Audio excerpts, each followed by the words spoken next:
Welcome you all. Let us start the 12th session of processor architecture. The plan is to tell you something more about superscalar processors. Okay, so even if you are discontinued, some classes you didn't attend, you are in the middle now, try to follow from the start. You will be able to understand what I am saying. So we have been discussing about many processors, types, architectures, and today we are going to spend quite a lot of time looking into the design of superscalar processor.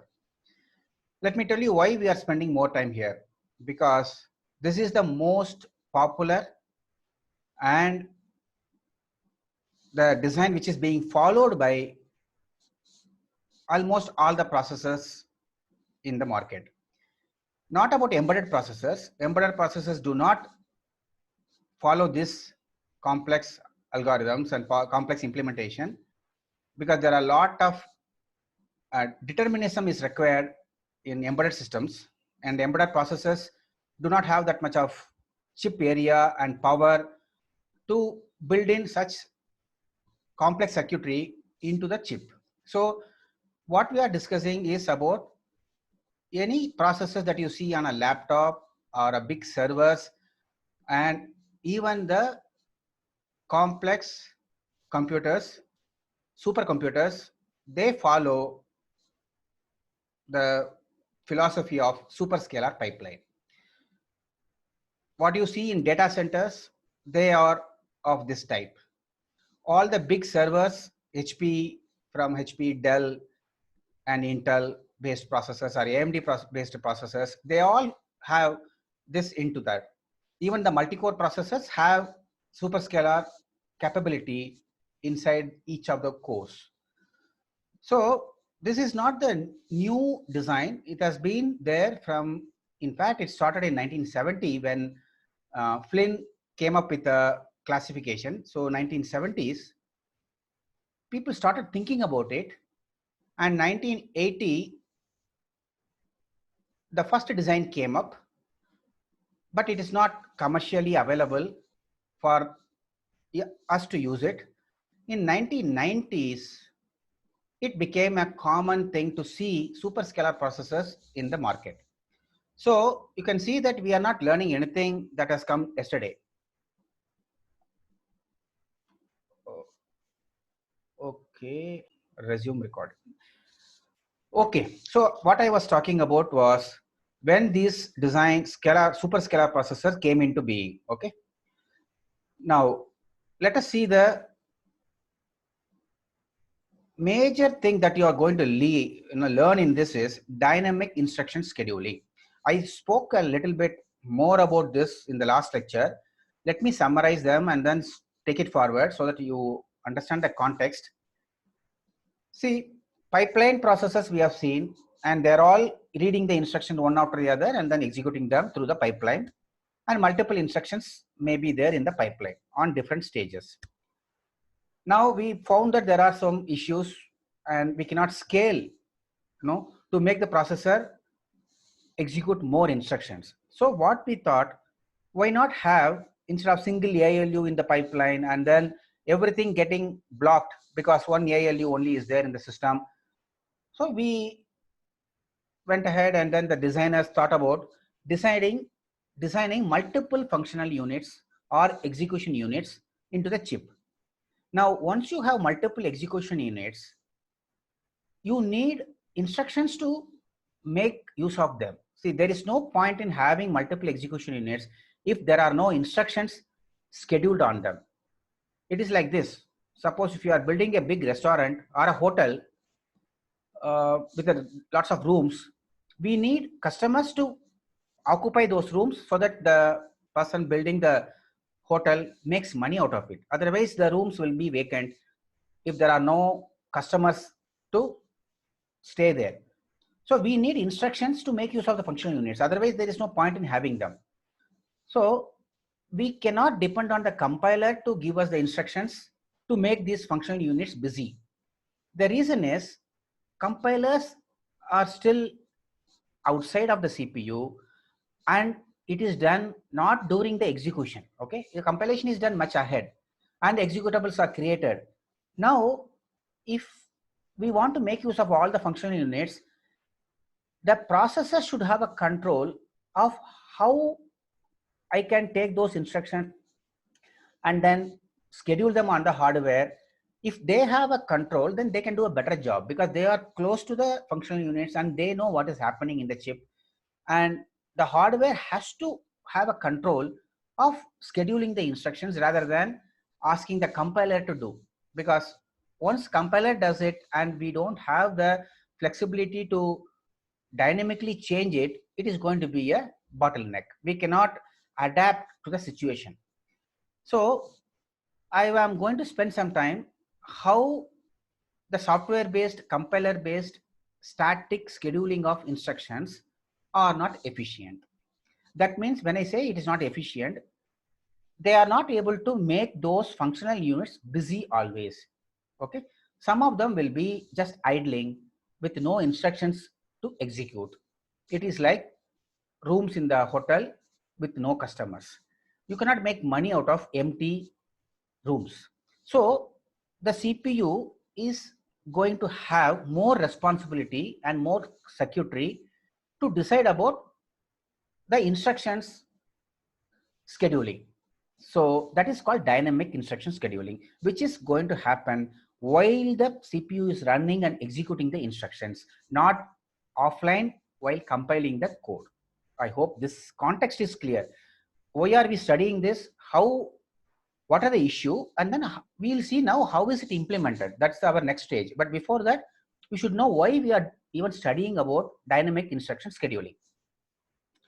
So we know this hierarchy and we have completed this. Introduction I have already done. Now I am going to talk about implementation of Superscalar processor. And again, they fall under instruction level parallelism because we are talking about executing multiple instructions in parallel. So it is nothing but ILP. So pipeline is one way of doing it, and Superscalar is going to have some pipeline concept. It's not that pipeline concepts are not there. On top of it, we are going to do something so that we take more control of scheduling the instructions. Scoreboarding, what is it? You have seen in a football match, there is a big scoreboard in the auditorium where the game is going on, and the scores and goals scored by different teams are being shown on the board. So this is like a scoreboard for the CPU, and it is going to maintain the information about what is the situation in the execution stage and what all is happening in the pipeline. That information is captured in the scoreboard, which is handled completely by hardware.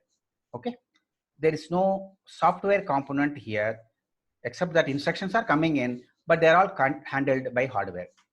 Now you can see that there is a scoreboard, which is a hardware circuitry controlling these things. Okay, it also controls the write back. Okay, now let me explain. This is the pipeline which you have seen earlier: instruction fetch, decode.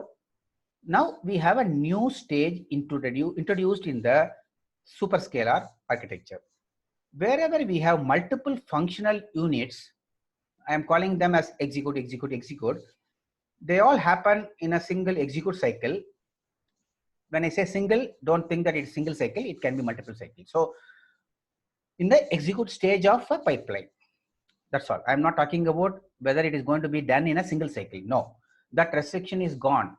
We can have execute units taking different cycles for completing the instruction. So when we have multiple units, we need somebody to schedule them. It is like in a hotel room, the receptionist is sitting there, and receptionist is aware of which are the rooms are occupied and which are the ones are available. And customers come in and they ask for single room, double room, or deluxe room. Based on their requirement and based on the availability of the room, the receptionist allocates the room.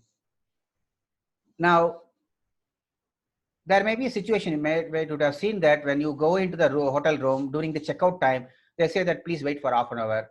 Now one room is getting vacant. So the previous customer has to leave before this room is allocated. That means they have to make something ready and give you the key that you enter there. So it is similar to the same philosophy, that this is the unit which is holding the instruction. It is not allowing the instructions to just go in and then start executing. There is a control, and based on the instruction type, whether it is an integer operation or floating point operation or even load store operation, the particular execution unit is chosen, and that chosen unit should be free. If it is already occupied with the previous instruction, they have to wait. So it is similar to what you see when you check into the hotel. So who is doing it? This hardware logic, which is controlling the issue of instructions as well as the execution units. They know the state of execution units, what instruction is going on, when they will complete, whether they are completed or not, whether a particular execution unit is free or occupied. All that information is available in the scoreboard. So receptionist looks at maybe a computer or book to know what is the occupancy information of the rooms. So similar to that, it is happening. And then what happens? All of them are executing in parallel. They complete it at different time based on the operation being done. And then it is written back. The results are written back into the register set. Now, what is in order, what is out of order, I explained yesterday. The instructions are fetched in order. They are all coming in as a sequence of instructions. They are not coming as a group instruction packet. They are coming as individual instructions, like what we had in the typical pipeline structure. Only difference here is there was only one execution unit, and here we have multiple execution units, and this issue unit decides which instruction will go where, and it will allow multiple instructions to execute in parallel. So in order up to this point, out of order during the execution, it doesn't care about whether the instructions have to be in order. They can complete it out of order. So what I mean by out of order means those instructions can complete out of order, and the results can be written out of order, provided there are no data hazards that we saw in the pipeline. I will talk about it. We will see there are some restrictions because we need to make sure that the correctness of the program is maintained. So that's the intent. Okay. So these are the different stages of the pipeline of a Superscalar processor. I am showing only one pipeline. There may be multiple pipelines also. Now, dynamic instruction scheduling rearranges the execution of instruction to reduce stall while maintaining data flow. What I mean by data flow is what is required for the next instruction is available prior to that, and what is produced by one instruction is fed to the next instruction. So the data flow is taken care of. The data dependency is taken care of when it is executing the instruction, but order is not maintained, need not be maintained. I can allow some instruction to be executed if the operands are available. Okay, that is what is called out of order. So scoreboarding is a hardware implementation which takes care of identifying dependencies, whether a particular instruction needs some value which is coming out from another instruction. Now, dependencies means an instruction needs operand. So before executing, what you have to take care, a particular instruction is ready to execute. When will you say that a particular instruction is ready to execute? Only when the particular hardware unit is available and all the operands required for that particular instruction is available. What I mean by available means those registers from where the operands are read, they should not be getting changed by the previous instruction. That means, suppose I told you one instruction is writing into some destination register, which is still going on. That means it is going to write into the destination register after it completes the execution. Now, next instruction here wants that as an operand. Then this cannot proceed because this value what needed by this instruction is still is yet to be computed. Okay, so this is a dependency. This is one dependency. That means operands required by for the instructions are available and which are correct as per the data flow happening in the instruction pipe flow. Second is, if this instruction is an integer instruction, I should have an integer module available for me to schedule it.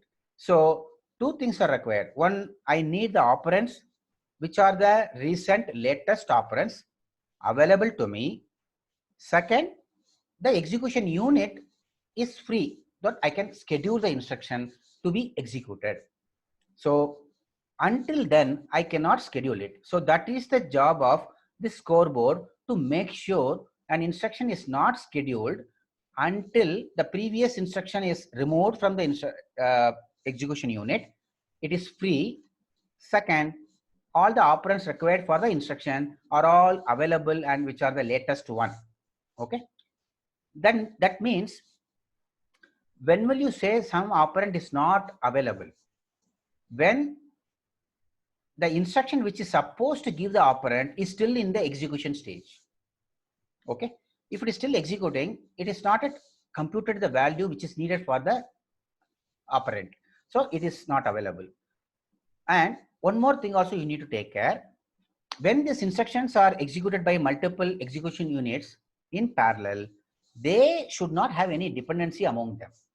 That means they should be independent of each other. They should be able to run without the value coming from the other one. It's like pipeline registers was used and we were waiting for the values to come. That kind of thing should not be there. So an instruction can start off if all the inputs needed by that instruction is available, and the hardware unit which can execute this instruction is also free. Then we can schedule it. And we have to maintain that the order is also taken care of. I will tell you why it has to be issued in order. Execution can happen in out of order. I will talk about that soon. Okay. After the out of order execution, instructions retire or get completed in order. They have to be, the results have to be written in a particular sequence compared similar to the order in which those instructions came in. Remember, those instructions came in some order and they are getting executed in out of order, and finally we have to merge somewhere to make sure the correctness is assured. Okay. Now, before that, let me tell you why static instruction scheduling done by the compiler is not effective. Primitive pipeline processes try to overcome data dependencies. Without even compiler having anything to do, we had a pipeline register processors which avoided the data dependencies through interlocking. What is interlocking? Interlocking means stalling the pipeline. That means if some data is not available, if the input is not available to the ALU, we stall the instruction. That is called interlocking. We lock one stage of the pipeline based on the result required from another stage. That is called interlocking. So we did that, but it reduced the efficiency of the pipeline, because once you stall the pipeline, number of instructions coming out of the pipeline is not going to be same as the depth of the pipeline. So it is going to be lower than that, which is reducing the efficiency. Then we came up with an idea of forwarding. We put in pipeline registers with the forwarding capability, that even though the write back is not happening on time, we took the results from the middle stages during the mem stage or during those two pipelines registers we saw. We were taking the input from there, not waiting for the write back to happen. We solved the problem using forwarding. Now, next stage came static scheduling by compiler. What we did, I have a multiple functional units. Let me schedule it using compiler. Ordering the execution of instructions in a program so as to improve performance. We try to arrange it such that stalls are avoided. I told you one thing about some instruction moving into the delay slot is like a static scheduling, because it is done by the compiler. It moves some instruction to avoid the performance impact due to a jump instruction. We saw that. Now, what is the limitation of software-based instruction scheduling? It is handicapped due to inability to detect many dependencies at compile time. Let me tell you. It can only see the data flow of the instruction, which register value is required for the other instruction, and then it can decide something. It has got a limited view of what is really happening when the actual instructions are getting executed on the CPU. Because compiler is outside, it is doing the job, not during the execution, it is doing it outside the processor.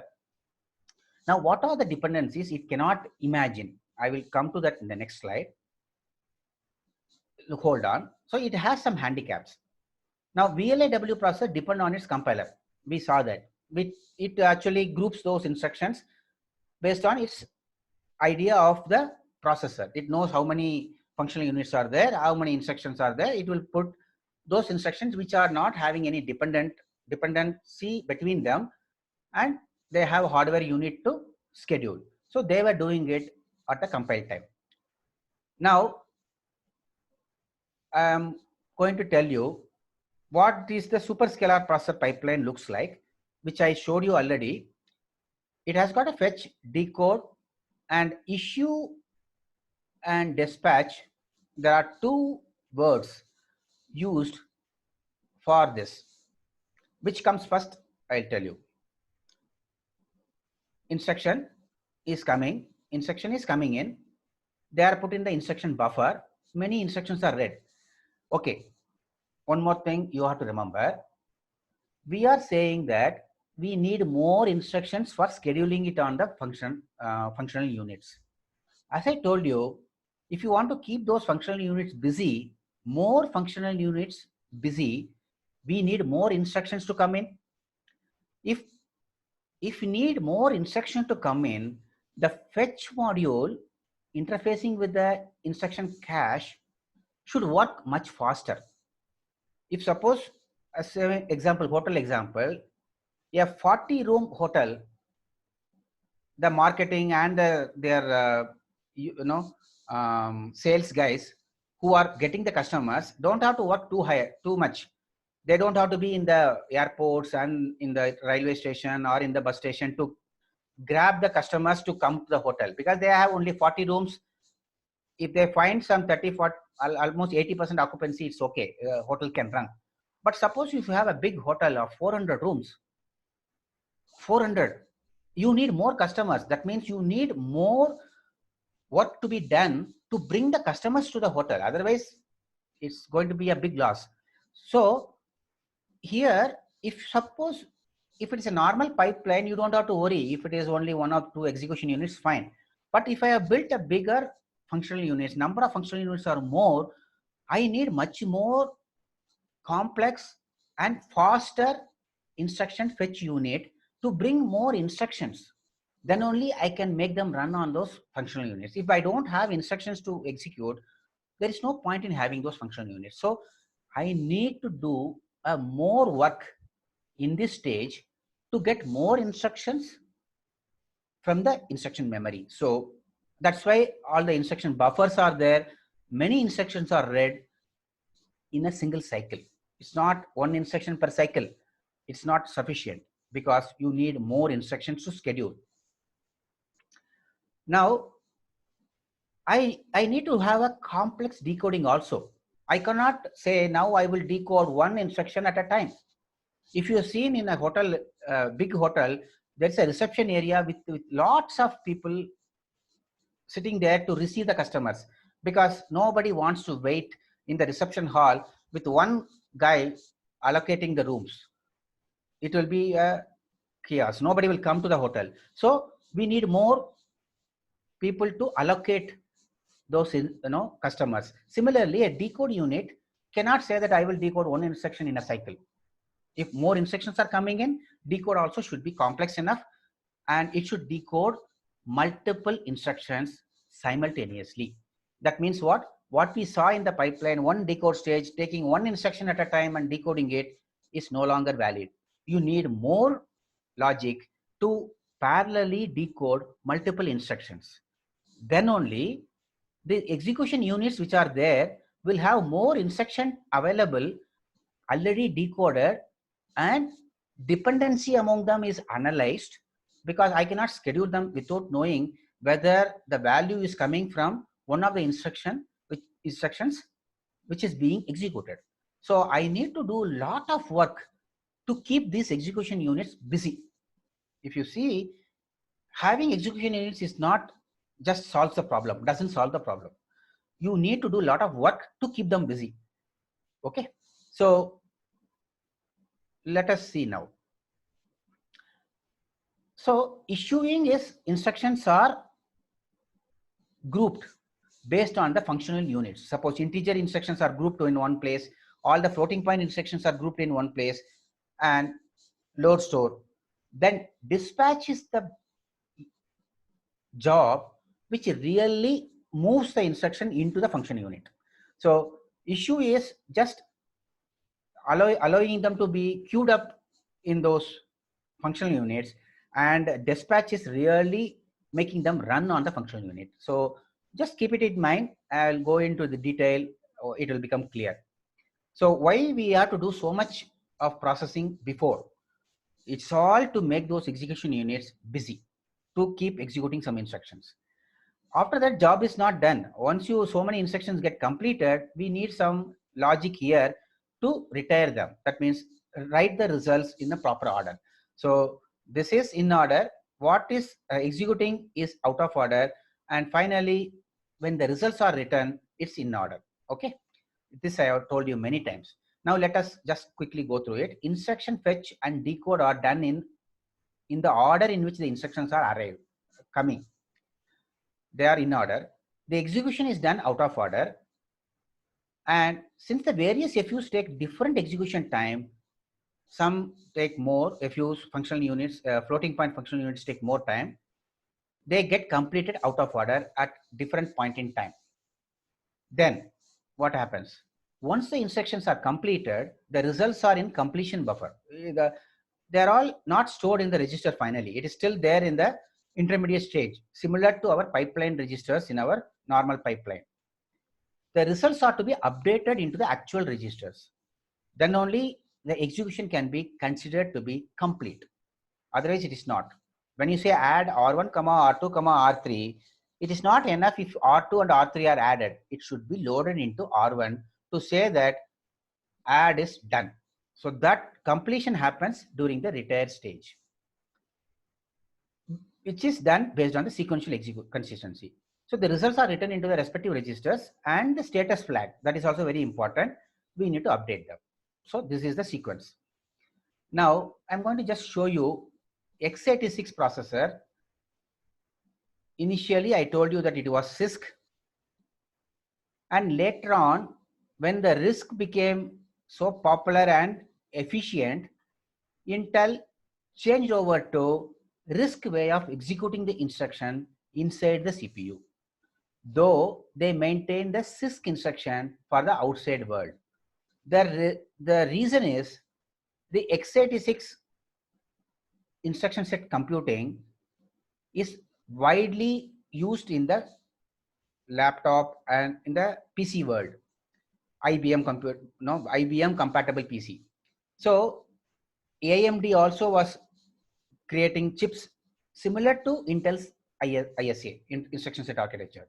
So it is so popular that x86 instructions are widely used in the system, in the market. And you cannot suddenly say that I am no longer supporting the x86 instructions, I am going into the new RISC way of writing the instructions. It is not possible, because we need to back the Intel processors, Intel company as such has to provide a backward compatibility to previous applications which are built.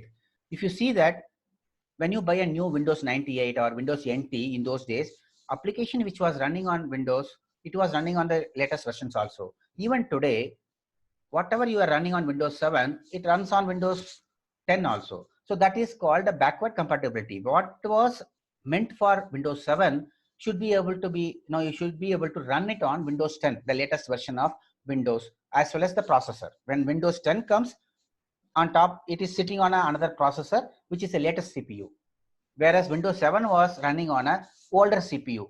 Now, those instructions executable were having those instructions which was meant for the older CPU. Now when a new CPU comes, those older instructions should be still supported so that the new CPU run them. So you cannot suddenly change the instruction formats and then say I want to go into the new one, because nobody will buy Intel based laptops or chips. So they have to maintain the backward compatibility, but they cannot produce chips which are not performance wise better than the current ARM and other processors. So what they did, I will give you CISC instructions in the beginning. You can still give me CISC instruction. I will internally convert it into RISC. So that I get a performance benefit. So this is what done by Intel. Superscalar decode unit. This is a superscalar processor like a Pentium, which has got Pentium 4 had two pipelines, alpha and beta pipeline. So CISC instructions come in, some unit, hardware unit, translate them into RISC-based instruction. Okay, they call it as micro ops. Do not confuse it with the micro code. Micro code is something at the hardware level.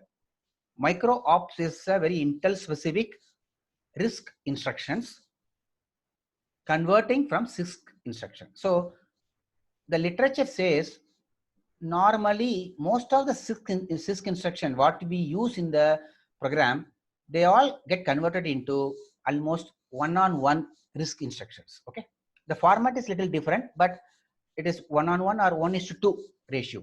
Only few complex instructions like string operations and other instructions which are rarely used, they get converted into 4 or 5 RISC instructions. So that is the range of conversion which happens. And dispatch unit is now similar to what you saw in the superscalar processor. Now we are getting RISC instruction. Now, once you have a RISC instruction, you can run them individually, because I will tell you one more major difference in RISC, which you are already aware. Load store is separate. Memory operands are not there in the RISC instruction. You will not see any add instruction with one operand from a register and another operand from a memory. Whereas in CISC, you can still have. So what happens in the conversion is those instructions which need operand from memory is split into two. One load or store operation, and maybe in this case it is needing a memory operand, means it is loading something from memory. So one load operation followed by RISC instruction. So the memory operand becomes a register operand, and then a RISC instruction is generated. So why do we do that? Because once you make it in the RISC instruction, they take fixed amount of time to execution. So that is the advantage of RISC. Once we do that translation, we can run them in parallel and do an in-order retire unit. So x86 did the conversion of CISC to RISC to make use of these functional units and following this superscalar architecture. Beyond this, it's a superscalar. Whereas other processor architectures like MIPS and ARM, they don't do this, because what they have is a RISC instruction which is being generated by the compiler. They don't need to do this.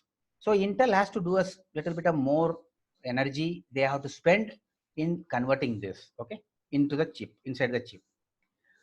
Okay, now I am going to give you little more details about superscalar. Okay, I told you we have to improve the decode and fetch and decode. Okay, fetch and decode stages have to be improved. Why? We need more instruction to be available for multiple functional units I have. I have multiple functional units. I need more instructions available here. That means I need to fetch more. I need to decode more. How do I do it? Decode logic has to do a parallel decoding. Before doing a parallel decoding, I want to do a pre-decoding. Parallel decoding is one, which is done by the decoding unit. Now, pre-decoding is done by the fetch unit. So far, what we have seen in the instruction pipeline is fetch unit did not bother about what instruction is coming in. I have told you many times in my previous lectures that CPU does not know which instruction is coming in. It will come to know only during the decode stage.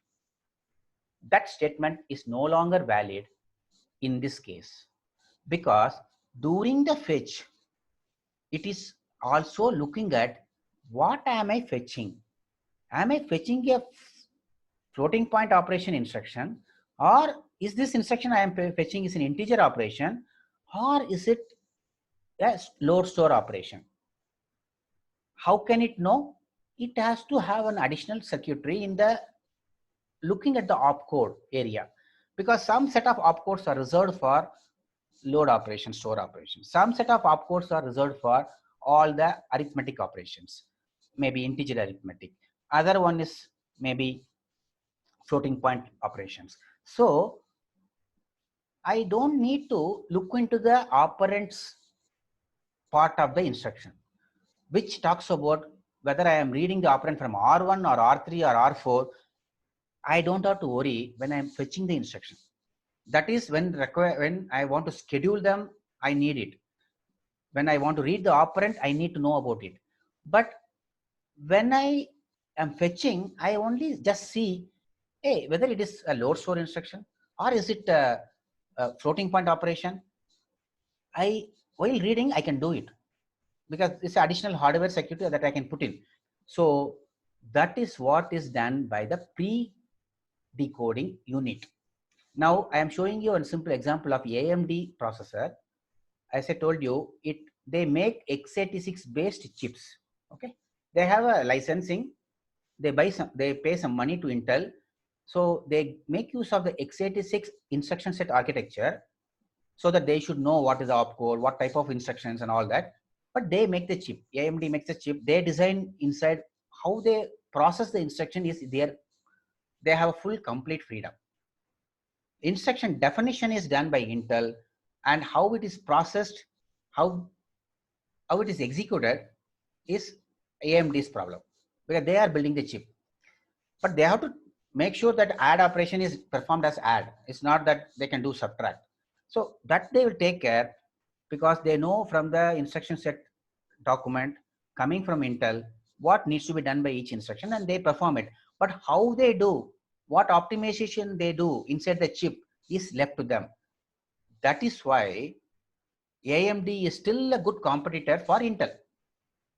It is taking the Intel's processors instruction set architecture.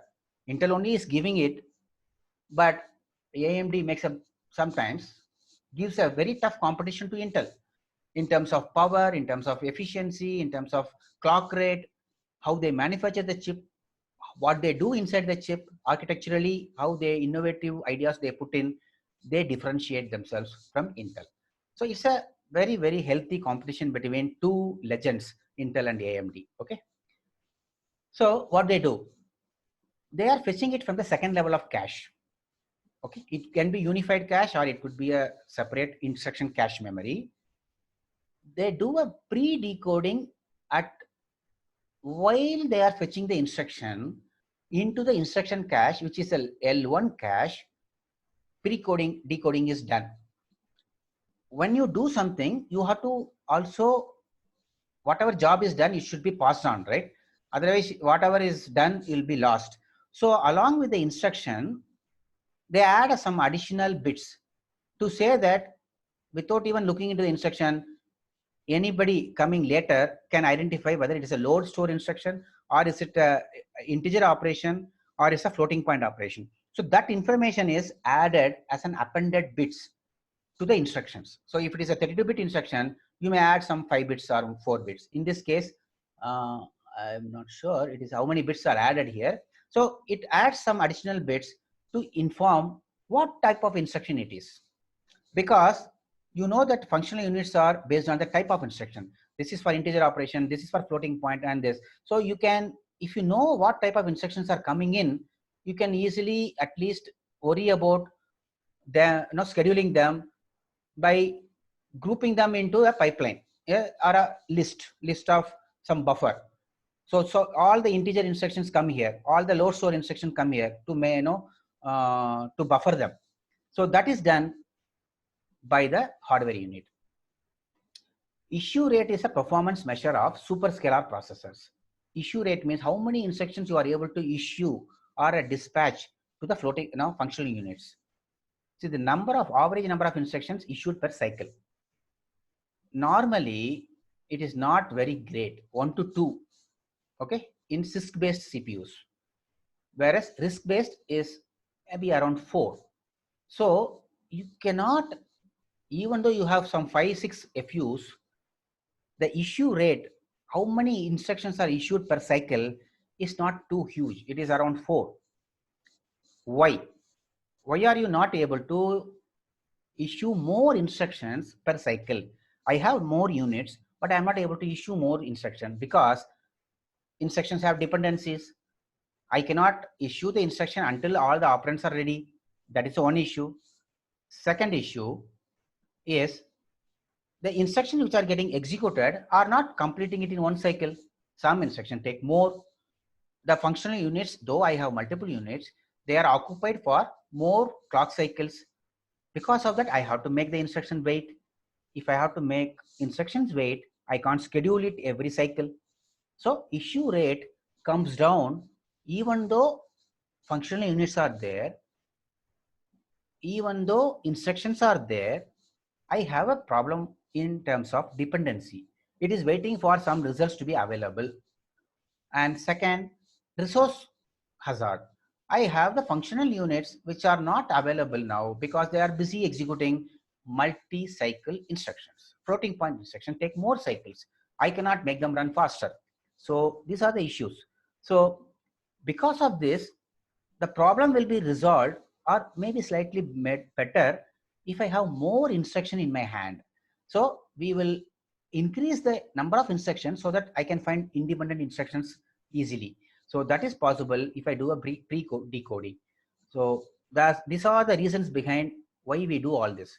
Finding many independent instructions in the stream, we do to avoid functional units being idle.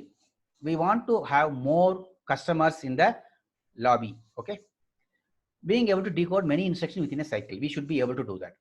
Verifying dependency dynamically, that also we should do. So decoding stage becomes much more critical and complex to be able to decode many instructions within a cycle, okay? So that's why decoding is complex. Pre-decoding is something to help the decoding unit, okay? It is like this. When you have somebody down the line is finding it difficult to do a job, you try to take the part of the work at the earlier stage and then try to finish it and give it. No, you might have seen when you are registering for your courses, there are different stages. Some people will guide you, no, do this. These are the course dependencies. You have to make sure that if you are taking this course, you cannot take the other course. So there is someone telling you before you go to the finally giving it off for the end person. So the different stages are done to avoid the load on the final stages. So same way, pre-decoding is some way of helping the decoding unit to do its job better and faster. So try to identify what type of instructions are coming in while fetching itself. So these instructions are appended with additional bits, as I told you, while they are fetched from L2 to L1, while they are writing into the L1 cache. I hope this is clear. Pre-decoding, I explained. I told you why issue rate is low because of the dependence in the instructions, and then functional units taking more cycles to finish. So there are issues. But we still need to keep all the functional units busy. As I told you, hotel room is a good example. We have to run maximum number of instructions in the functional units. If you idle it, you are wasting power and energy. Okay. So now I am going to still go into some more details. Issue and dispatch. There are two stages. We are dividing the issue stage into two stages. One is issue and another one is dispatch. We divided the decode stage also into two. Or in terms of functionality, we divided. Pre-decoding was done in fetch stage and parallel decoding was done in the decode stage. We did some complexity we added already in the decode stage, and we moved some complexity of decoding job to fetching stage. So pre-decoding was done during the fetching and parallel decoding was done during the decoding. Now we have issue stage, which is divided into two things. One is issue of instructions to the relevant functional units. Other one is really dispatching them into the functional units. It is like making them wait just outside the functional units. And then when they are ready, they go in. So we are preparing the instructions so that functional units are kept busy to the maximum possible amount of time. So little more complex. If you know the context, you should be able to understand this very well. These boxes, whatever I show, all of them are hardware. All of them are inside the CPU. Okay. It is not only register set and ALU and whatever we saw. What we saw was the most simplest of a processor design. What you are seeing here is the latest design being followed in all the processes that you have. So instruction cache, now we are actually seeing inside the CPU now. Okay, CPU. Instruction cache is outside, though everything is in the SoC. Remember, if you see a SoC, system on a chip, instruction cache L1, L2, L3, sometimes L3 stage is also inside. So the SoC is a single chip, and then there are so many blocks. Instruction cache is some separate unit, okay, though it is in the same chip. CPU is another, you have a border around it. Now we are going into the details, how the instructions flow into the CPU of a Superscalar processor. The instructions that are coming in, I'm sure you know that it is all in order. Okay, they are just kept in the instruction buffer. You can assume now, it is not shown here, there is some additional bits on each of those instructions which mention about what type of instruction it is if there was a pre-decoding done. Pre-decoding done when it was fetched into the L1 cache. Okay, this is a L1 instruction cache. Pre-decoding was done during the fetching from L2 to L1, which I showed you in the previous picture. So already this instruction cache is having the instruction pre-decoded. That means additional bits are added to say which instruction it is, which type of instruction it is. Now it is coming into the instruction buffer, which is a FIFO buffer inside the processor. Now I told you parallel decoding has to be done.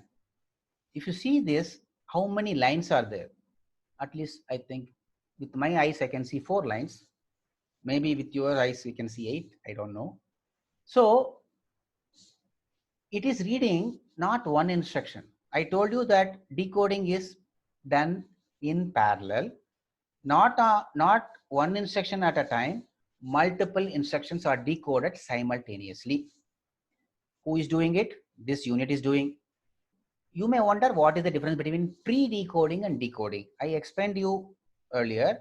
Pre-decoding just identifies what type of instruction it is. It doesn't go into the detail of where the operands are coming, whether the integer operation is add or subtract or what. It doesn't bother. The pre-decoding worries about where is this instruction is finally going to be executed. Is it going to be done on a load store engine, or is it going to be done on a floating point engine or a multiplier? So it has to find out only that much of information. It doesn't have time to do more. And when the actual decoding is happening, now it has to worry about where are the operands coming from, which registers it is coming from, which memory address the load has to happen or store has to happen. That is found out here. Decoding. Now Decoding is done. Issue is happening first. Dispatch is happening last. Next. Okay. I told you the issue stage is divided into two. One is just issue the instructions after resolving the operands. I am not saying the operands are already loaded for the instruction to execute. What I mean by loaded means it is available. Like what we did in the pipeline, the ALU was getting the operands either from pipeline register or directly from register 5 for it to execute. That does not happen. You are not given the operand values. Okay, I have to make it clear to you some more things. The fact that there are so many stages and the functional units are executing them independently in parallel, they do not have direct access to register file. Please remember, they do not have direct access to register file. Those days are gone. Register files are now at a very higher altitude somewhere, and functional units, they do the job by directly getting the operands. Let me give an example of restaurant. In a restaurant, if you go into the kitchen of a restaurant, there will be one guy only making rotis. There is one guy which makes salads. They will cut vegetables and make salads. Other guy performing only some sabji, some side dish. So those people, the cook, they don't come to the table and ask the customer, do you want how many chapatis? And the chapati guy goes and makes chapati. No. They don't worry about who has ordered what he is making and where is it landing. Whether this chapatis that he makes is going to table 2 or table 5. That is not his botheration. How many have to be made? I will make it.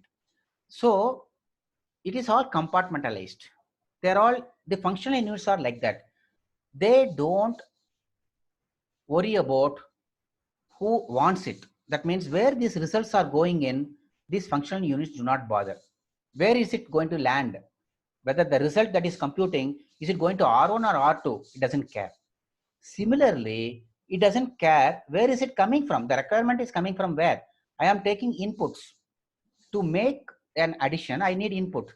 To make some roti, I need some wheat, flour, and then some oil and other things. That is handled by the store guy.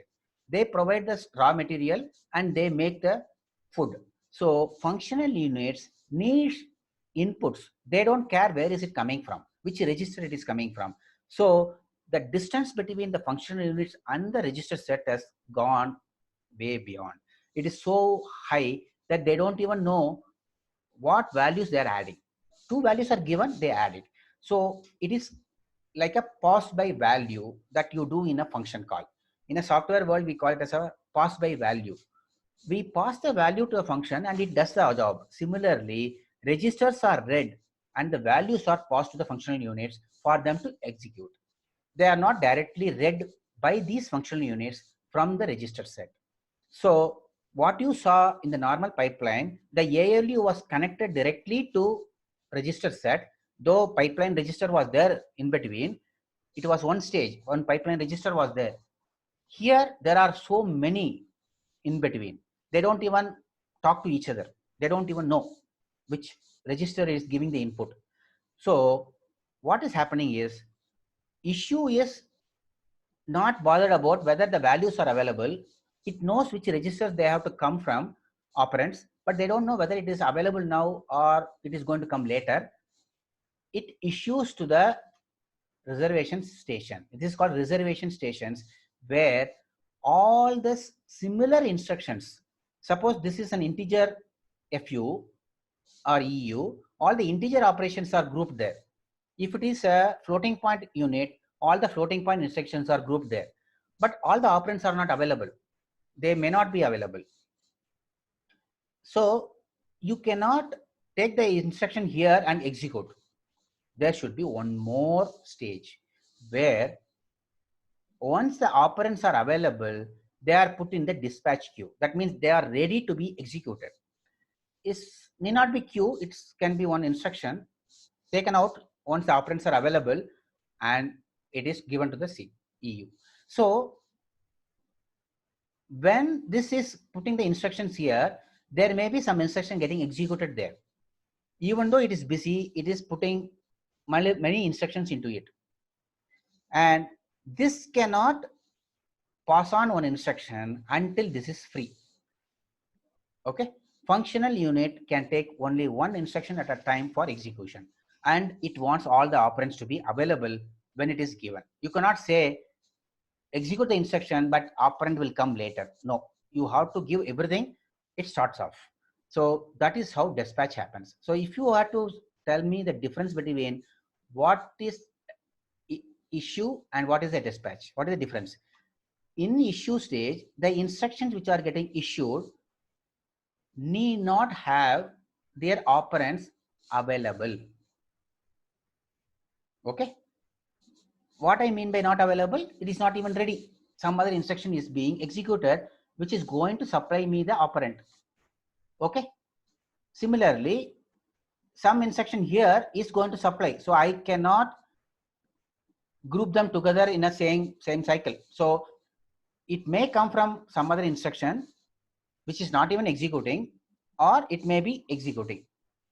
So in that case, what does it mean? Those instructions are ahead of this instruction. Let me explain a little bit. Suppose you have set of instruction. One instruction is here. I fetched it from the pipeline and then I put it here.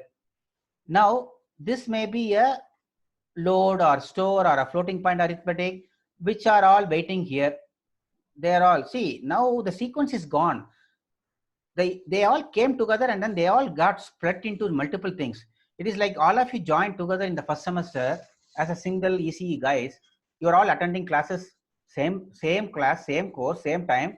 All of you are there in the first year attending the same thing. Now what is the situation? One of you is in another, sitting in another class. Some of you is in taken some other elective and attending some other class. They are all separated out.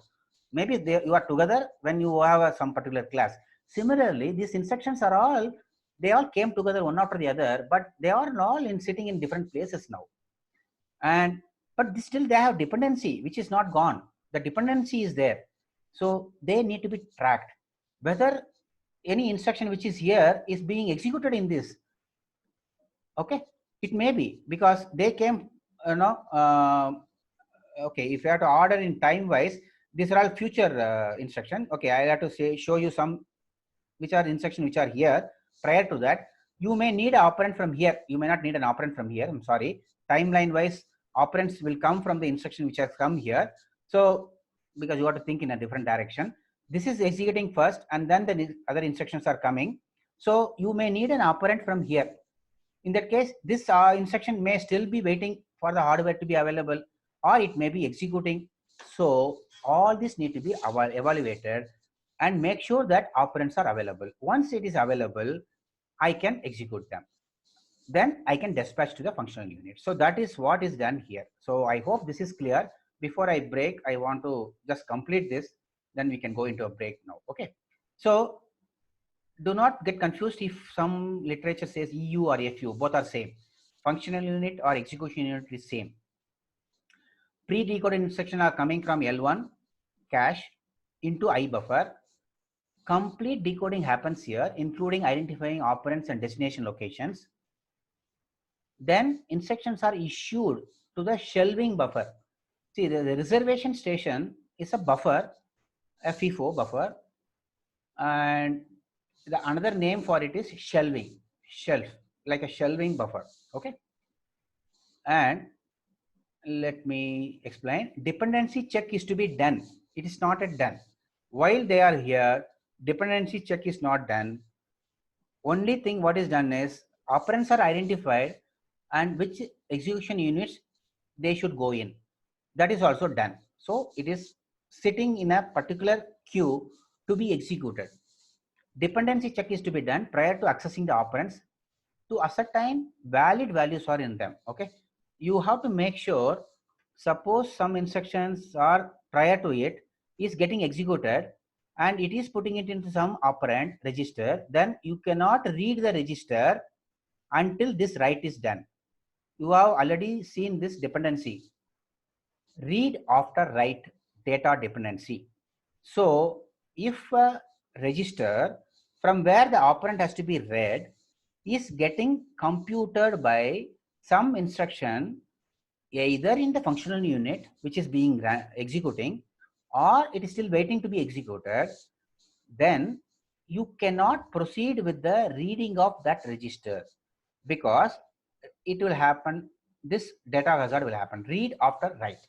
You should read the register only when the result is available from the previous instruction. I am showing the previous instruction down because it came first, it is coming next. Okay, so think in the other direction. What you see in the program is like this. When it is fed, it will be fed executing from this direction. So I am showing it upside down. Okay, don't get confused. You should be having a logical mindset. No? Reservation stations hold instructions prior to checking their dependencies across instructions to be scheduled. It has to be scheduled into the execution unit. Okay, together into EUs and the instructions which are already in execution. Say, let me explain this. Suppose if you are going to schedule one instruction into this, similarly another instruction into this. Okay, that means what? Both these instructions are going to be running in parallel.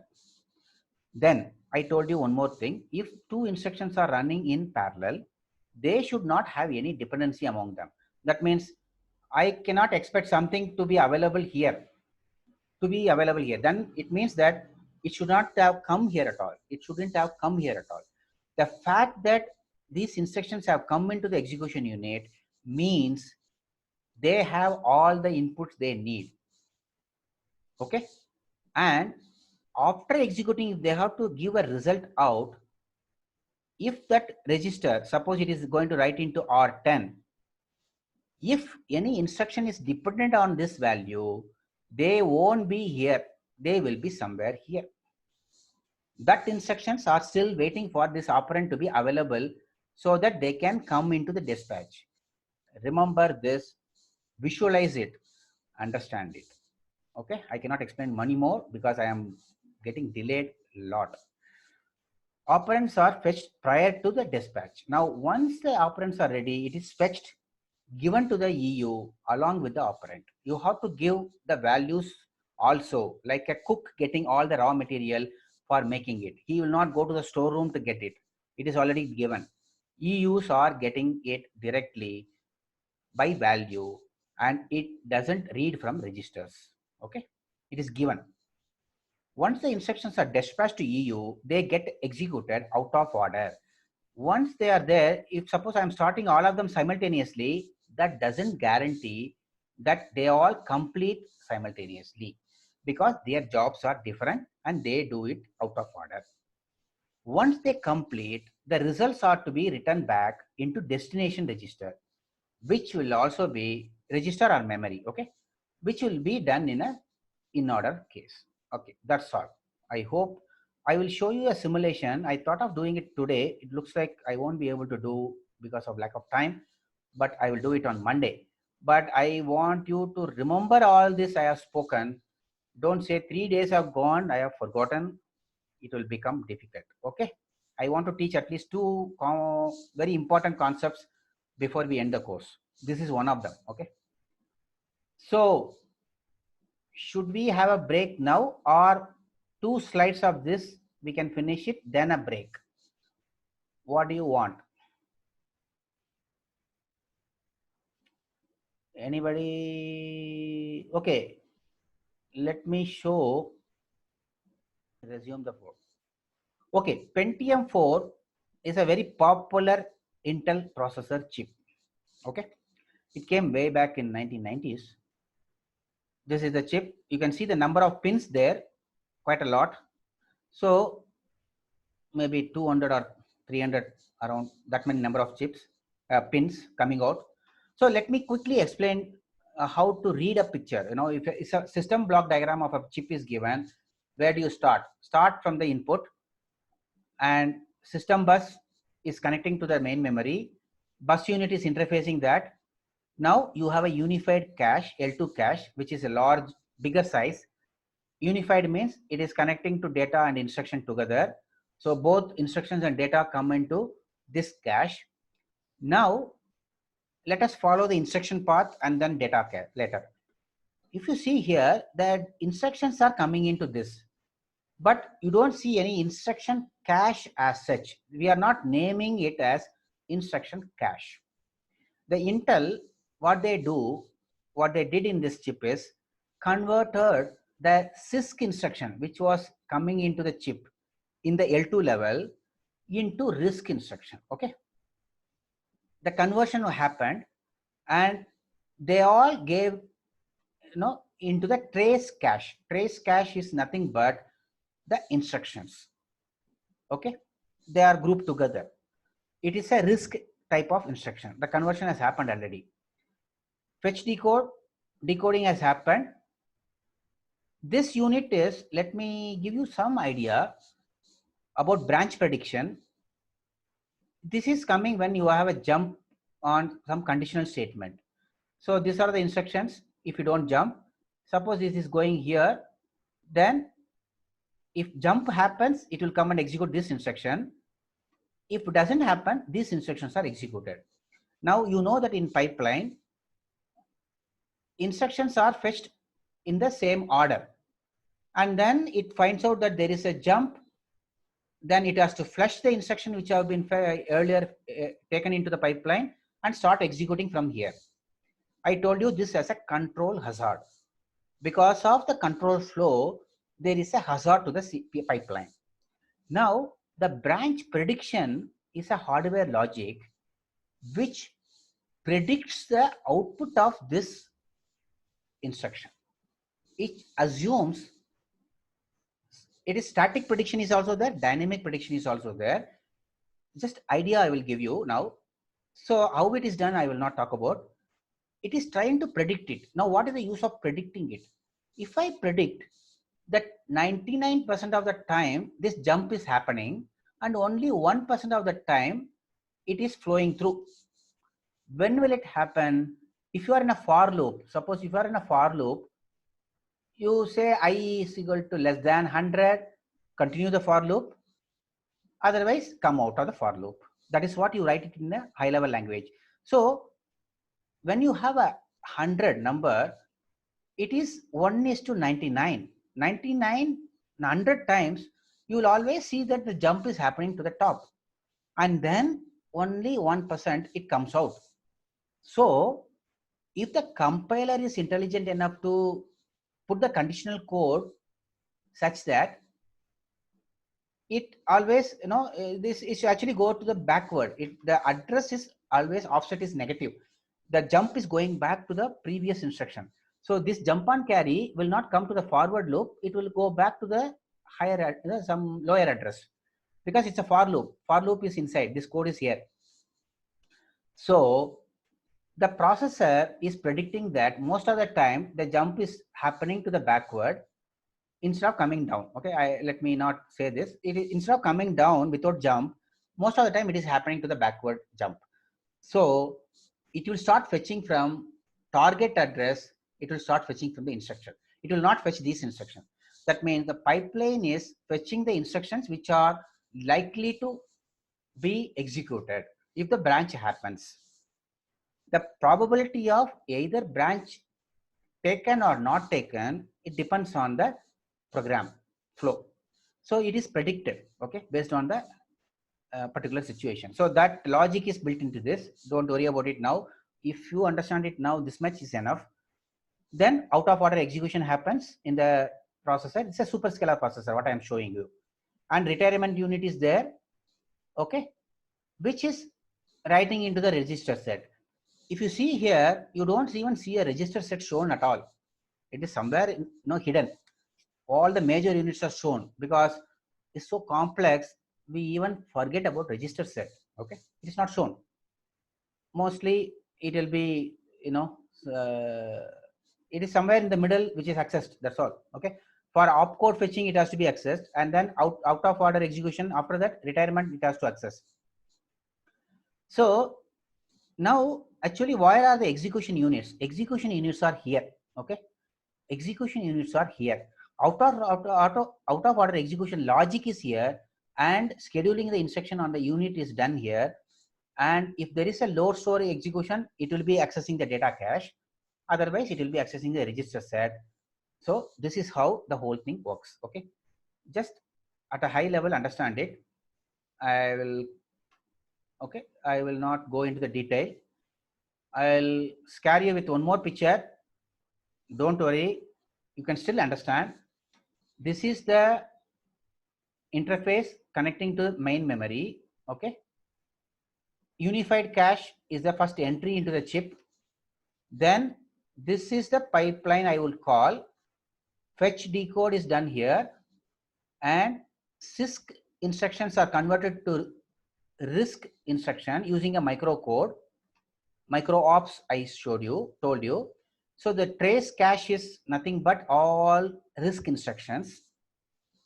Then don't worry about renaming. I will come to that. Then micro ops are done. Scheduling of instruction is done. Multiple functional units are here.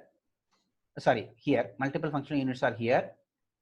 Then it is either written into the data cache if it is a load store, or it is written into register set, which is not shown here also.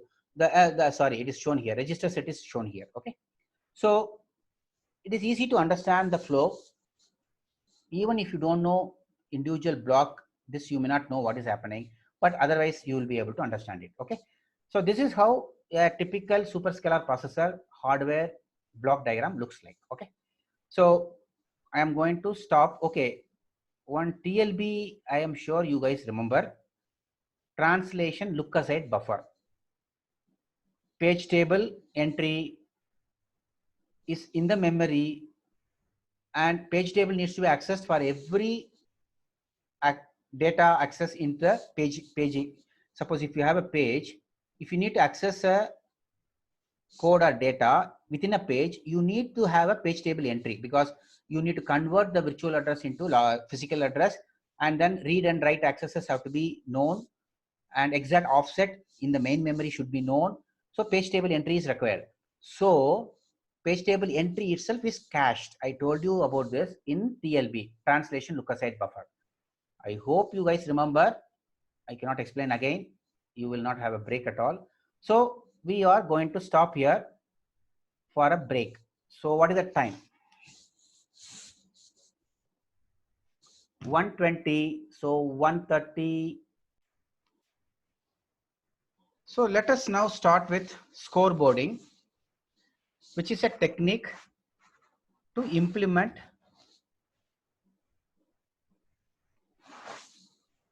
superscalar architecture. Okay, in terms of issuing instructions. That's all. That's a major portion which we are going to talk about. We are not going to go into the details of decoding, pre-encoding, more than what I spoke. Okay, we are now going to concentrate on execution units.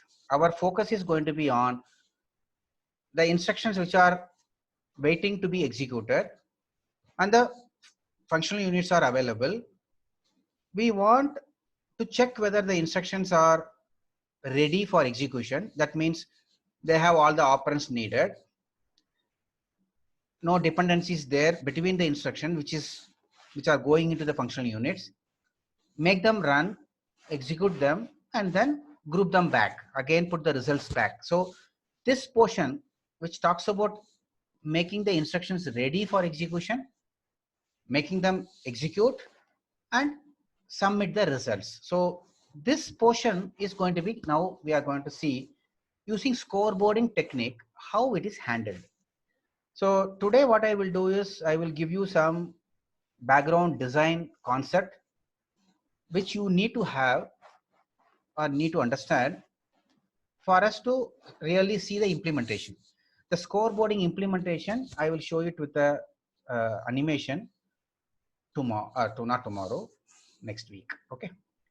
So what is data flow execution? Based on the idea of data flow computation, means execute an instruction as soon as its operands are available. See what I mean by this statement. In a normal flow, we execute it. Once this instruction is completed, we execute this instruction, then this instruction. We execute it only after the previous one is done. This is called scalar processor. A unpipelined processor is a scalar processor which executes the instruction in the sequence it came in, and it waits for the previous instruction to be completed prior to starting the next one. It doesn't matter whether they are dependent on each other or not. We go by the sequence in which it came, a pipeline. So that is called a scalar execution. The superscalar execution means we see the instructions which are coming in, we know the sequence, and we know the different instructions are in the different stages of execution, because some might have not been started also if the execution unit is not available. And if there are some instructions, suppose this instruction is waiting for execution unit, this is completed.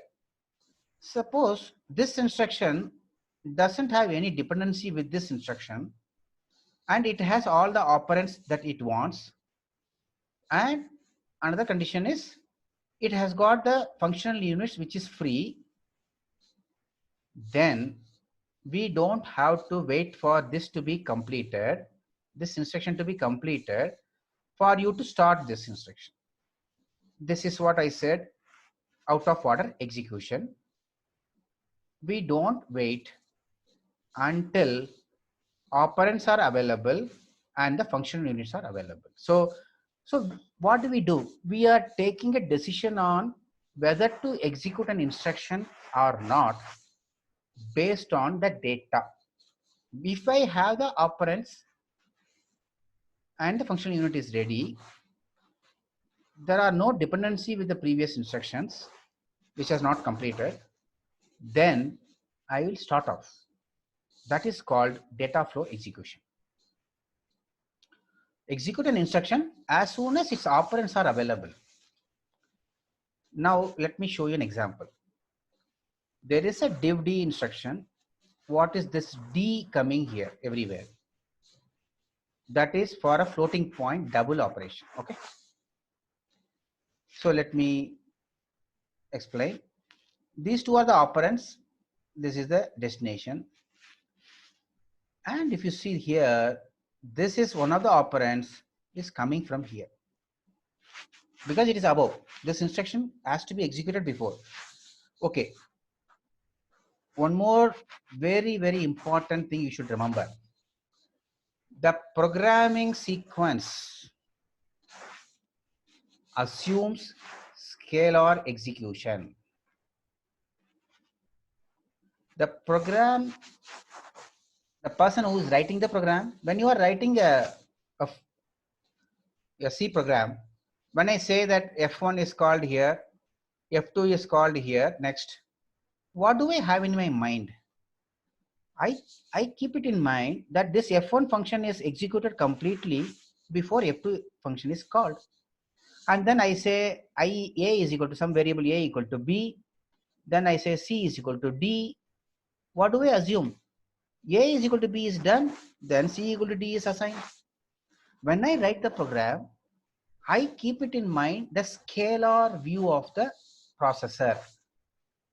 I do not think this A and B and this C and D assignment, which is nothing but some load operation or is a store operation. If I say both are variable, so I can call it as a store because it is one memory location to another memory location. It needs to come to the register and then go back. Don't worry about too much about assembly. When I have two instructions in a higher level language, I assume a scalar view of the CPU. I expect the compiler is generating the code in a sequence and the CPU is executing in a sequence which make sure these are all done in the same order in which I have written. I assume a scalar view of a CPU. That is, I expect CPU to behave in this order.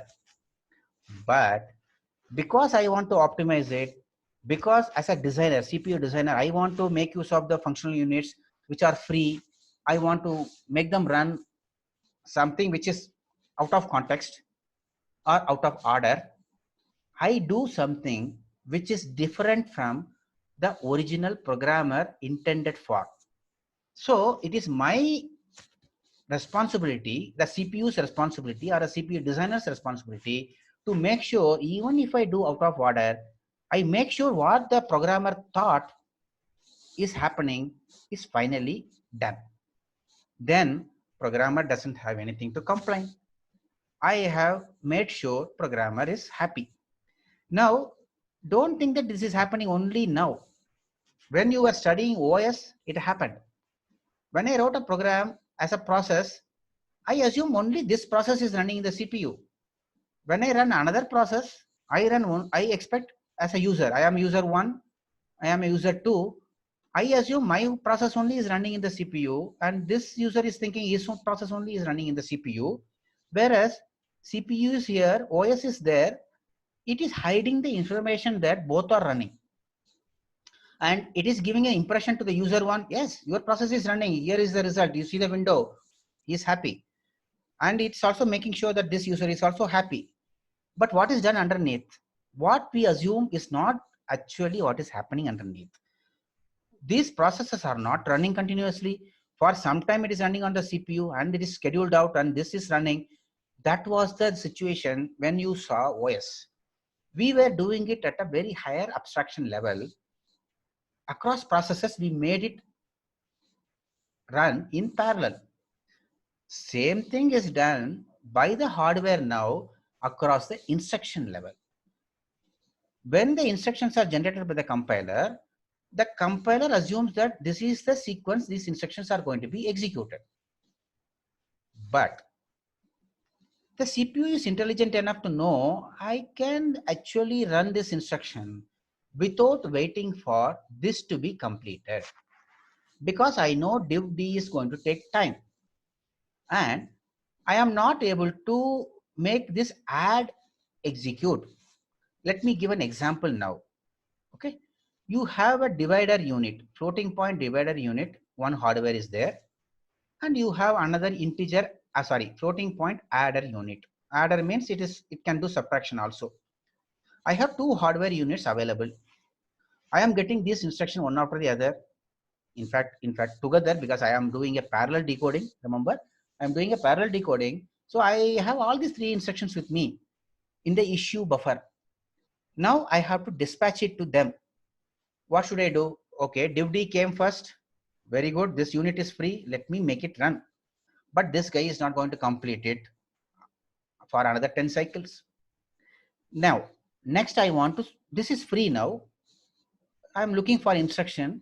Oh, okay, great. I found one add instruction. Can I schedule it on FAD? Oh, I'm not able to do it because this is waiting for the operand to come from here.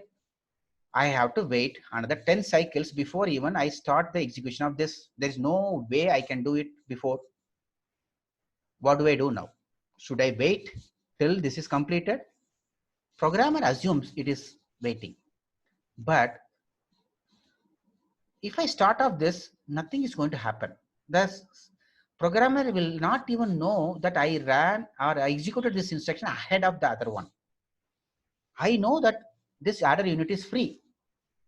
Why not I schedule this first? Understood? So this is what is done by the CPU. It is cheating the programmer and making sure that programmer assumes or thinks that they are all executed in the sequence. In reality, that is not the case. So as long as the programmer does not know or does not get impacted, it is okay, because the programmer also has another goal. I want this program to be executed faster. You cannot satisfy both these conflicting requirements. Programmer does not give you a right, you have to do it this way. It is giving you this. You give me the results at the earliest. That is the expectation of the programmer. I want the result, correct result at the earliest time. CPU does it, whether internally it does with whether in the same order or different order, it is none of the business of customer or the programmer does not have to bother. So divd takes much more cycle than add. Add is waiting for divd to come out. So what I do, this is the reason div operation takes more time. So subd can be started off, because assuming these parameters operands are available and they are not dependent on any of the previous instruction which came here, all they are completed and the values are final values, I can start off subd. I'm keeping the integer module busy. Okay, this is what is called out of order execution, which is done by the Superscalar architecture. So this has to be supported by the CPU if it has to do it. This is also called a data flow execution, because based on the availability of data, execution happens, not based on the sequence of instruction that came in. Difference is, it is not executed in the sequence in which those instructions came in. It is executing based on the availability of data, the operand data. When I say data, it's operands. So hardware needs to keep track. Now it's not easy to do. It may look like easy when you look at it, look at the set of instructions, but for hardware to do, it's a lot of effort.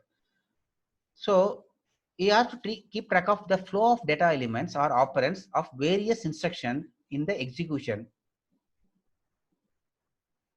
The instruction in execution as well as in pipeline. Remember, these two are two different things. There are some instructions which are getting executed by the functional units, and there are some instructions which are in the pipeline. So the data flow among them, as well as any dependency that they have, not among them, but any of these instructions may have a dependency with the instruction to be scheduled. So they need to be tracked. Need to keep track of availability of operands, of all the operands of the instruction to start execution out of order once the operands are available. Okay. Now, data flow execution implementation is done in hardware, which is very complex. Once the instructions are executed out of order, you do it in order. That I have told you many times. Now, what are the advantages of dynamic scheduling? It can handle dependencies unknown at compile time. Okay, this is where I am coming now.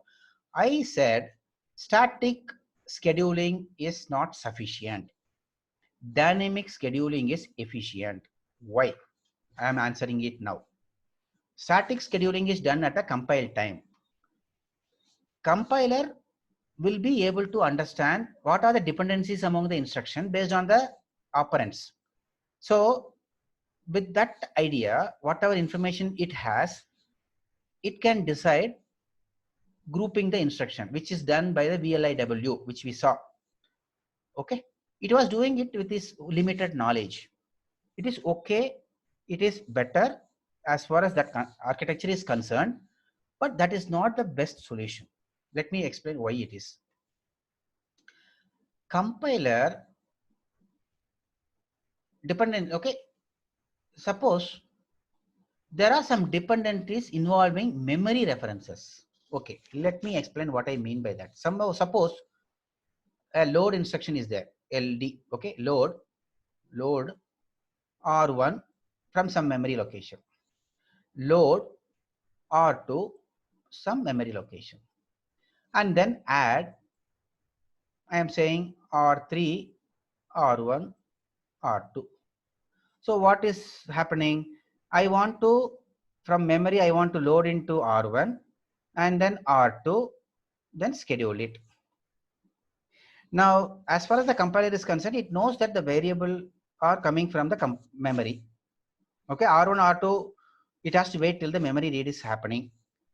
Now, imagine I told you in the pipeline case, in an ideal situation, if there is a hit, cache hit in the data memory, R1 can read or R1 can be loaded from memory in one cycle. Assume it can be done in single cycle.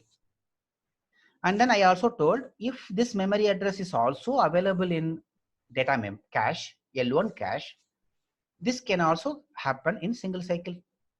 Okay, very good. I assume these instructions, these data locations are in the cache and it will all be available in one single cycle. Then maybe compiler can schedule this instruction assuming that hit would have happened. It may schedule it maybe one cycle less or more. Suppose it schedules. Schedules means it puts this instruction one after the other. Is it guaranteed that this assumption is always true? Sorry, it went off. Is it guaranteed that these loads, these two loads happen in single cycle? Can it guarantee or can it be sure for 100% that this will always happen in this? The answer is a big no, because the cache behavior is not, it's not in the control of compiler, or compiler cannot predict or keep track of the cache, how it is getting filled for scheduling the instruction during the compilation time. This cache operations are done in real time. The data is getting filled in real time while the instructions are getting executed. It has no knowledge of that. In that kind of a limited knowledge, it cannot be sure that this will be available without any cache miss. And if there is a cache miss, it is going to be a bigger impact. So it is impossible that static scheduling will be in a position to do that. So cache misses in accessing data operands are not in the control of compiler. So what happens? What is the issue? I'm not saying that the program will wrongly be executing. If it is scheduling an add and then the loads have taken a cache miss, then this this add instruction which is coming after that will be stalled. The pipeline will be stalled. It cannot proceed further because that is taken care of by the pipeline. It is looking for those operands. If it is whether available in the pipeline registers or not, that must be guaranteed. So only problem is compiler thought it will happen, but it doesn't happen in real life. So these are the issues. Dynamic scheduling could schedule another independent instruction to fill the bubble. Whereas if it was a superscalar processor and it knows that this add instruction is going to be delayed, if it sees a subtract instruction similar to what we saw in the last slide previously, this can be scheduled if it is independent. That decision of scheduling this subtract can be done only in the dynamic scheduling is there in the processor, not when the CPU supports only static scheduling by the compiler. So hardware is built for a particular purpose. You cannot just suddenly change it. I am making a statement assuming that the hardware is not reconfigurable. There are the processors which are reconfigurable processors where it can change itself based on the situation, which is very latest research, and there are some processors in it with this capability which can reconfigure itself. Okay, we are not talking about those kind of processors here. These processors are fixed and the hardware units are fixed and they do the job once it is taped out and the chip is ready. They cannot change the behavior totally. They cannot suddenly say that I have this capability. But please look for Google for reconfigurable architectures, which talks about hardware changing its shape, capabilities based on what is needed, what is to be done based on the application. It can change. Okay, so we are not talking about that kind of processor, so it is not possible here. So dynamic scheduling can take care of it by scheduling some other instruction. So this simplifies the compiler. So another plus point is Once you bring in the complexity within the hardware, the software guys can go for a coffee. Compiler guys are happy. Okay, hardware is doing it. My job is minimized. I don't have to bother. Somebody is doing it. So it is always a tussle between the hardware and software guys who will do what. There are lots of occasions when these kind of things are evolved, getting designed. People will be debating who will do, whether it should be done by the hardware or should be done by the software.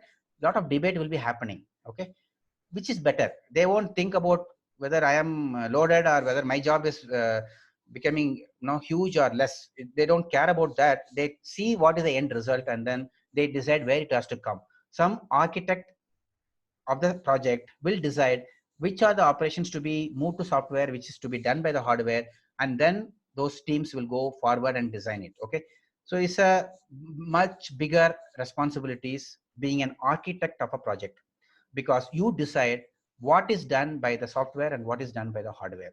So if you see the hierarchy, software engineer, senior software engineer, lead engineer, and you become a technical staff, architect, and CTO. So this is how a technical ladder goes in the company. If you want to be completely on technical and you don't want to do a people management and become a manager, senior manager, director, and VP, you can become a technical guy. That means you can become an architect when you are finished from 20 years of service, you will be an architect who will decide what is to be done by whom, which processor, which module. That responsibility is really amazing, but you have to have a knowledge of both software and hardware and overall system view, everything you should do. System engineer, okay, or system engineer or architect is a technical head of a particular project. So compiler implementation will be simpler if most of the job is done by the hardware. Okay, now I am talking about some advantages of dynamic scheduling here. So allows code compiled for one pipeline architecture to run efficiently on a different pipeline. See, once you have a decision moved to hardware, which is dynamically changing its behavior, I can compile for one hardware and run it on this different hardware, no issues. It is not closely tied. Whereas in VLIW, I told you, a compiler decides the instruction slots based on the particular functional units, whether it is in the first or second or third. I can't compile for one CPU VLIW chip and run it on some other VLIW chip where the functional units are different.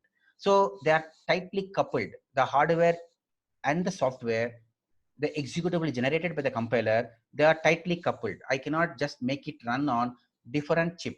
Even if it is from the same company, the next family of processors cannot run.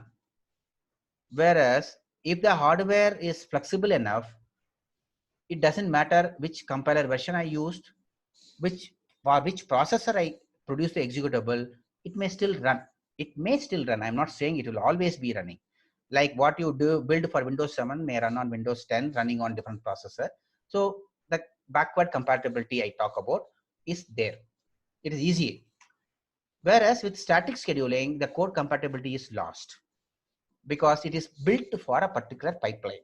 It is very closely tied to the hardware. And another new word, hardware speculation.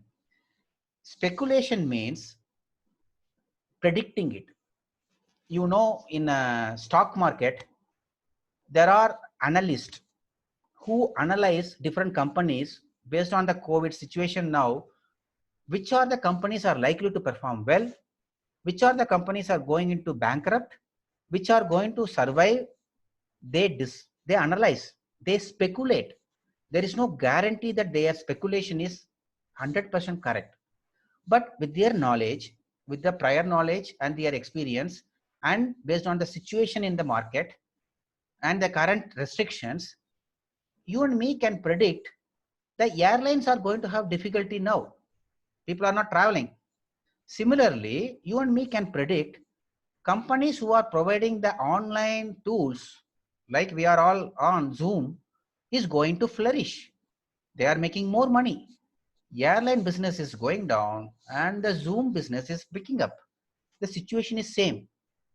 If you predict properly, if you put money into Zoom or Cisco's WebEx, Cisco's company, Cisco is another company which is producing WebEx. So if you invest in those companies, you are going to make money because they are going to do well. So speculation means predicting it. Now, what is the hardware speculation here? I told you branch prediction. It is a speculation. The branch is going to be taken or not is a speculation. It may happen, it may not happen. So if the hardware is able to speculate most of the time correctly, then they can execute the instruction which is likely to be executed when the branch is taken. And if it happens most of the time, then you get the benefit of it. So there is a hardware unit which is branch prediction unit, which does some hardware speculation and execute the instruction anticipating that they will be the path taken. See, suppose there are instruction and there is a jump to this and there is a jump to this, and then there are some instruction, it is going jumping here and then there is something. Now suppose if my speculation is correct, I assume that the flow will be like this, and I start executing the instruction in anticipation that this is the flow it is going to take. I'll execute these instructions. I keep this instruction executing ahead of the decision taken here. And in case what my assumption was correct, then I get the maximum benefit. But if this instruction goes in this direction, I lose all the work that I have done is gone. So hardware speculation is something assuming that the instruction flow will be in this path and start executing those instructions ahead of time. Because I said out of order execution is allowed as long as the operands are available.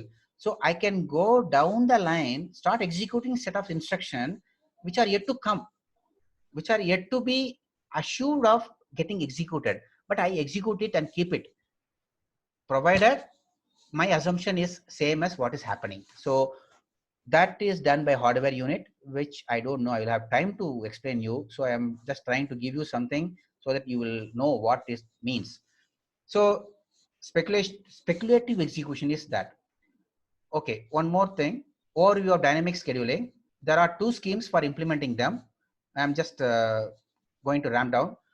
There are two methods, scoreboarding, which we want to show. We will see it tomorrow, next class. And this is a little closer to in-order execution. Okay, there are two methods which was done way back in 1964-66.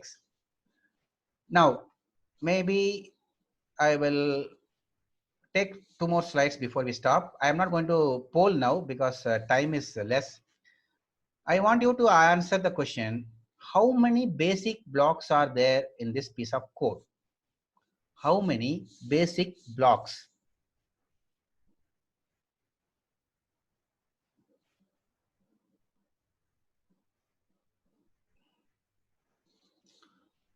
I'm not going to poll, maybe say, okay, let me poll it.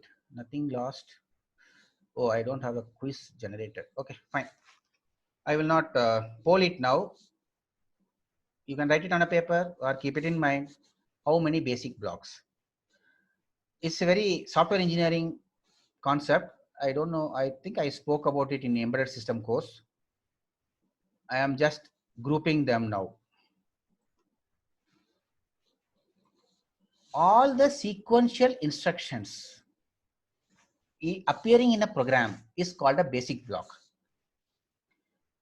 What I mean by that, all these instructions are in the sequential address and they will be executed in that sequence or to be executed in the sequence. Whereas I cannot say y and y equal to x are in the same basic block. I can't say, because they are not guaranteed to be executed one after the other 100% of the time. Please remember, 100% of the time, I cannot guarantee that these two instructions will be are likely to be executed one after the other. If this if condition is not true, it will go into this loop, this block. So after executing this, I am not going to be even executing this at all. So it is not in a same basic block. But if by chance my if condition is satisfied and I come into this if loop, I am guaranteed that these two are going to be executed. Similarly, these two are going to be executed if I am here.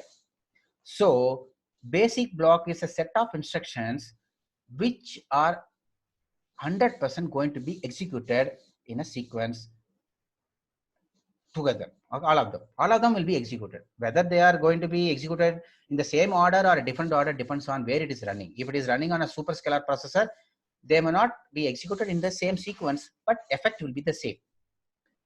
But these two instructions will not be in the same basic block. So how many basic blocks are there? Okay, fine. Now why am I explaining that? To make you understand what is scoreboarding. Scoreboarding is a technique to allow instructions within a basic block to execute out of order. Within the basic block, instructions are there. They are likely to be executed in the sequence. I will allow execution of this instruction out of order. Which is doing it? Scoreboarding is doing it, as long as the correctness is assured. So it will not try to take an instruction which is in a different basic block and then make them run together, because there is no guarantee that it will be executed if it is in the if condition or some other conditional flow. So you have to remember this one in the mind, that all the instructions which are getting scheduled in a different functional units by the scoreboarding technique, those instructions all happen to be in the same basic block. That means there are no branch instruction coming in between. The branch instructions come, then we are going to have a totally different basic blocks coming into the CPU to be executed.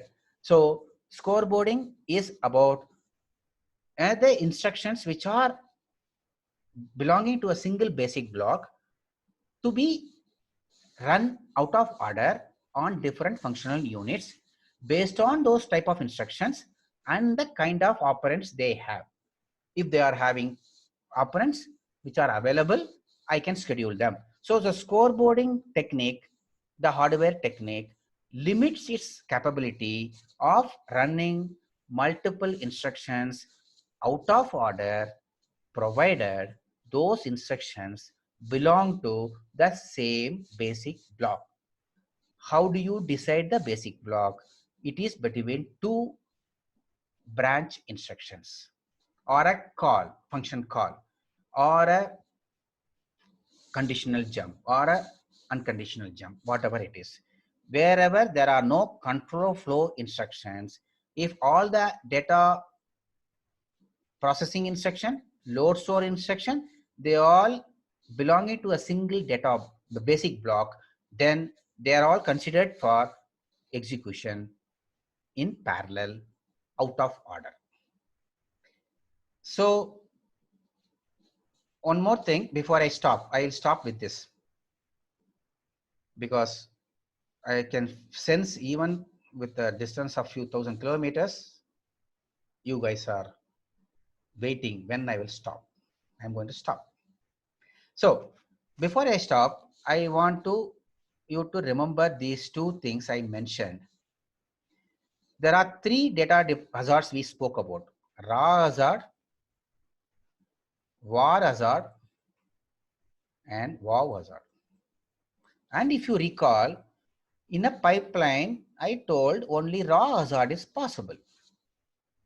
And I also told var hazard and wow hazards are likely to be seen when the instructions are executed out of order. So in the superscalar processor, we are talking about running instructions which are in the basic block, of course, in parallel in the out of order sequence. So we better be worrying about these hazards. Okay, we have to bother about this hazard when we are running them in out of order, because it is likely to happen.